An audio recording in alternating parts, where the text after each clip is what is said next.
Hello guys, আসসালামু আলাইকুম। আজ আমরা এসেছি রাজশাহী শহরের সেই চর মার্জিয়া দেখার উদ্দেশ্যে রওনা দিলাম। টিবাদ থেকে চর মার্জিয়া 8 কিলোমিটার দূরে। প্রথমে নৌকাতে যাইতে হয়, তারপরে মোটরসাইকেলে সেই চর মার্জিয়া যাইতে হয়। এটাই হচ্ছে সেই চর মার্জিয়া। আর একটু হেঁটে গেলেই আমরা ভারতের বর্ডার দেখতে পাব। এটা হচ্ছে আমাদের বাংলাদেশ। এই বাংলাদেশ থেকে আমি এখন ইন্ডিয়াতে অবস্থান করব। এই যে আমি এখন অবস্থান করছি ইন্ডিয়াতে। এটা হচ্ছে ইন্ডিয়া, অবস্থান করছি ইন্ডিয়াতে। এই হচ্ছে সেই ইন্ডিয়া। ভিসা পাসপোর্ট ছাড়া ইন্ডিয়া। সারা জীবন বাংলাদেশ থেকে ইন্ডিয়া দেখলাম, আসলে ইন্ডিয়া থেকে বাংলাদেশ দেখছি।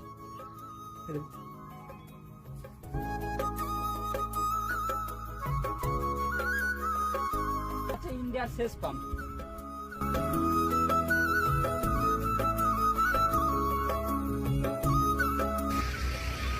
এই হচ্ছে সেই ভারতের বর্ডার। ওখানে ইন্ডিয়ার কিছু লোক দেখা যাচ্ছে কাজ করছে।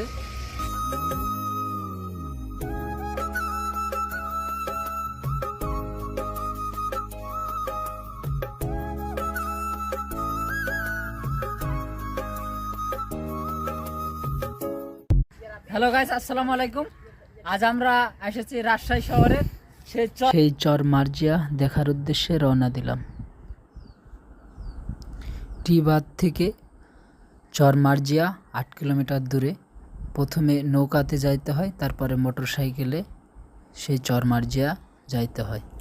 এটাই হচ্ছে সেই চর মার্জিয়া।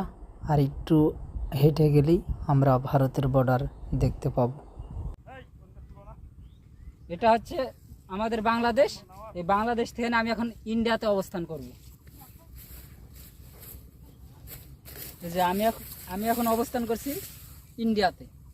এটা হচ্ছে ইন্ডিয়া, অবস্থান করছি ইন্ডিয়াতে। এই হচ্ছে সেই ইন্ডিয়া। ভিসা পাসপোর্ট ছাড়া ইন্ডিয়া সারা জীবন বাংলাদেশ থেকে ইন্ডিয়া দেখলাম, আসলে ইন্ডিয়া থেকে বাংলাদেশ দেখছি।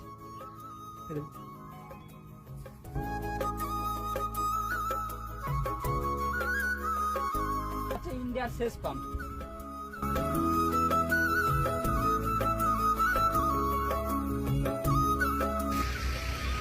এই হচ্ছে সেই ভারতের বর্ডার। ওখানে ইন্ডিয়ার কিছু লোক দেখা যাচ্ছে কাজ করছে।